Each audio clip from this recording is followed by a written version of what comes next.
Halo, selamat bagi kalian yang sedang nonton video ini, karena berarti kalian sudah... 3,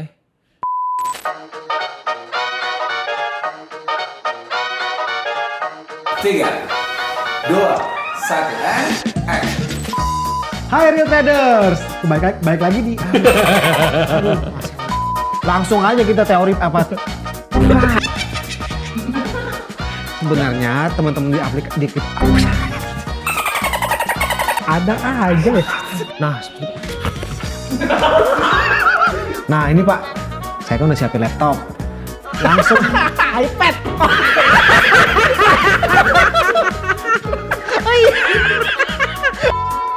Udah aneh nih. Ini kan berarti nyari TF point namanya. Iya. Masuk ke situ. Lu lagi panasin mobil ya? Cepetan pergi. Suaranya masuk. Kita mana dulu?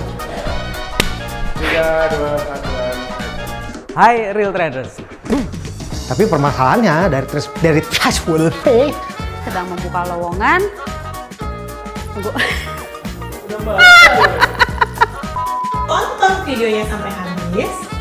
Pokoknya sih nadanya sama semua. Tonton videonya sampai habis. Pokoknya tuh nadanya sama sih. Sikat miring.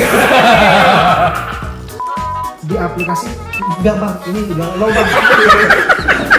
Gua ke distract. Tolong dong AC. Dikit gue. And change your life. Dada gua ragu. Gua tahu. Buat teman-teman yang masih mau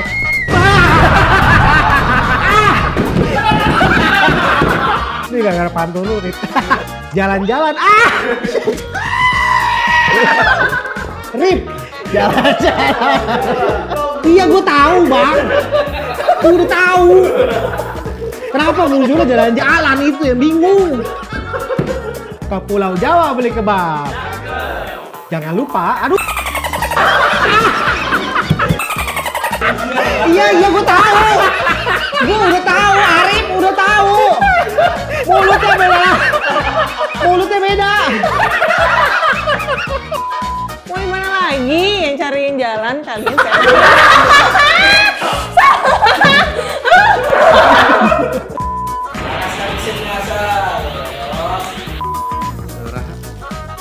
Ya. Rasanya dikurangin dikit. Berarti kalau dipikir ya Pak ya, cara saya mulai trading itu salah ya Pak? Kayak FTV ya. Ekspresif sekali. Bisa aja dong.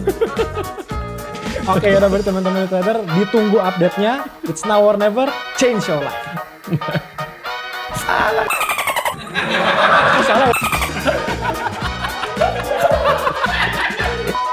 Bener ya.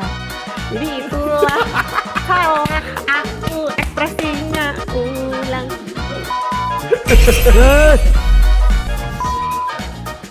Udah asik banget nih.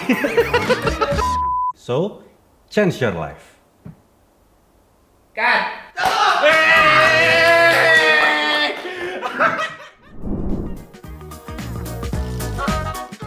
Awalnya ditantang, disuruh coba gitu. Sas, coba masuk YouTube. Bill. Kalau misalkan awal masuk ke YouTube ya, itu sebenarnya obrolan pertama sama Pak Tito pas pertama kali datang ke kantor. Saya juga tidak tahu. Pertama itu gara-gara Excel. Sun, bantu dong Sun mikirin flow untuk syuting. Saya juga bingung. Tiba-tiba, kan gue juga bingung ya. Gue ajak aja Pak DP. Jadi semuanya jadi masuk ke kamera jadinya. Awal masuk ke dalam YouTube itu, gue inget konten pertama itu soal bagian dari trading for living. Nggak sengaja sih sebenarnya. Karena waktu itu lagi ngobrol-ngobrol sama Pak Tito, terus memang ada banyak klien yang lagi mengalami hal yang dibawakan waktu itu. Terus tiba-tiba Pak Tito, apa kita bikin video aja ya? Di situ awalnya gue kaget juga sih. Gini ya, kalau gue pribadi, syuting tuh kayak kayak nggak kerja gitu loh. Kayak ya udah, kayak fun project. Enggak, karena kebetulan waktu pertama kali gue di video langsung sama Pak Tito. Justru gue yang gak enak sama Pak Tito kan. Karena gue masih banyak yang apa ya, mungkin merasa tidak sesuai yang diharapkan. Cuma Pak Tito dengan sabar menunggu, dengan sabar nggak apa-apa Ge, ulang lagi. Gue nggak enak ngulang terus jadinya. Pertamanya kan takut ya. Kalau misalkan ngobrol sama Pak Tito, nanti dijawabnya nggak sesuai sama yang udah di skenario di kepala nih, yang udah dipikir-pikirin, gimana ya? Nanti kalau jadinya aneh di kamera, gimana ya gitu. Tapi ternyata justru hal itu yang ngebuat wawasan gue tuh bertambah. Jadi semuanya tuh sebenarnya ada pelajaran, selalu ada pelajaran yang gue dapat ketika gue syuting.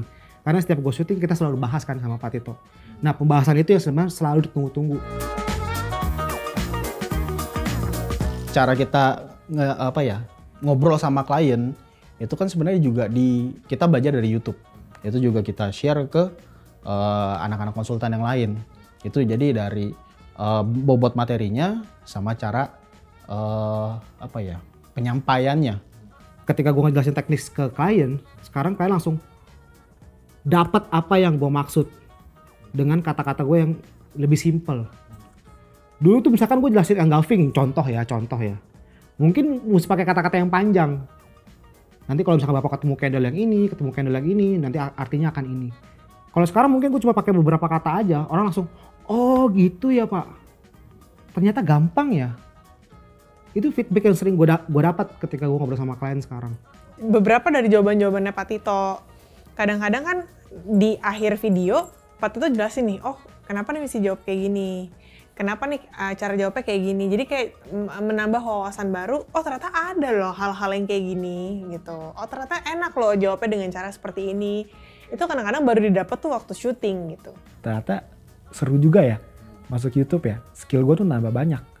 Skill dari cara ngomong gue yang bener-bener clear semuanya, udah nggak babi bu lagi.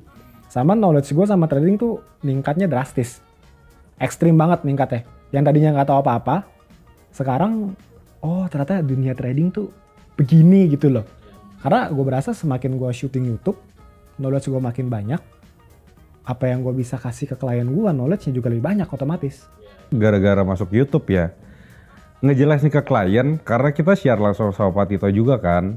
Pak Tito juga ngasih tahu, nih lu lebih enak ngejelasin ke klien kayak gini, biar orang tuh lebih cepat ngerti. Jadinya sekarang kalau gue ngobrol sama klien itu lebih banyak yang cepet iyanya. Karena lebih cepat ngertinya, gue menyampaikannya juga lebih, oh ternyata untuk menyampaikan sesuatu yang sulit, yang kita tahu kan bahasa forex sulit ya, jadi lebih gampang. Sebenarnya ini yang menarik ya, maksudnya mungkin sebagian teman-teman juga nggak tahu arah JTF nih kemana, mungkin sebagian, gue nggak tahu. Tapi mungkin buat yang udah lama nonton TF pasti bener-bener nggak kalau ini adalah fokusnya di edukasi. Dimana nggak ada unsur kepentingan yang lain. Awalnya itu gue juga ragu. Karena sebelum di TF juga gue kerja di perusahaan lain ataupun di agensi, freelance dan lain-lain. Semua yang namanya mengeksekusi YouTube itu pasti ada kepentingan buat monetize. Pasti dong. Teman-teman kru di sini juga pasti tahu. Tapi faktanya begitu gue masuk TF, gue ngeliat dashboard YouTube-nya TF itu kayak, kok nggak dimonetize gitu. Sementara itu udah dikerjain selama 1 tahun. Dan view yang setahun ke belakang itu terus meningkat. Dimana kalau orang yang fokusnya dengan monetize itu bisa dibilang itu duit, itu income sebenarnya kan. Cuman kenapa di sini enggak? Di situ gue konfirmasi lah ke Bapak, Pak kenapa sih sebenarnya lu nggak mau monetize aja nih konten YouTube-nya gitu loh? Karena kan ini potensinya sangat bagus. Karena gue masih melihat dari kacamata monetize. Waktu itu Bapak jawab ke gue, buat apa dimonetize gitu loh?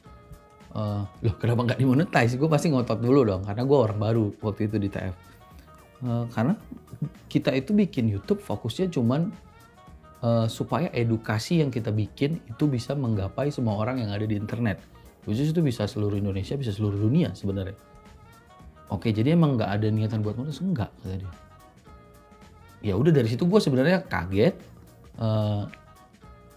Plus gue respect sih sebenarnya awal gue mendengar jawaban itu, maksudnya ada ya orang yang memang mau ngelakuin edukasi segitunya tanpa mengharapkan benefit lain.